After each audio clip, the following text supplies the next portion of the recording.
So, starting a new company, it can be quite exciting. Yeah. And it's not that easy when you're developing a product, try to engineer it and bring it into manufacturing. So it's quite a struggle that a lot of startups and scale-ups have. Yeah. So we have listed 5 points that we want to share with you guys about a PLM system. Yeah. And I think where we can help them. Yeah.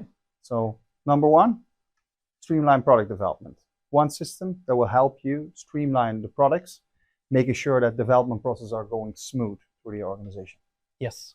Number 2, improved collaboration.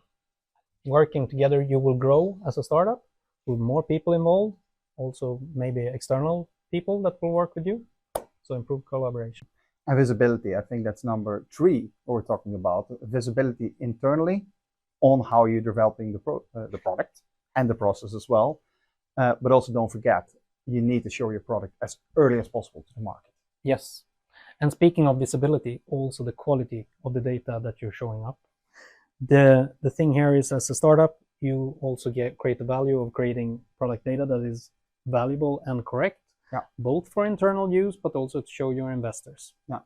And at one point, this should then create some competitive advantage. Yes. If you have all of this in control from an early stage, you will be able to scale. You can go faster at the moment that you need to go faster. And believe us, it's not only for big dragons and big companies. This is also now for startups. Complete cloud offering, which gets you going within a short time with a very fast time to market. Yes. Yes. Thank you.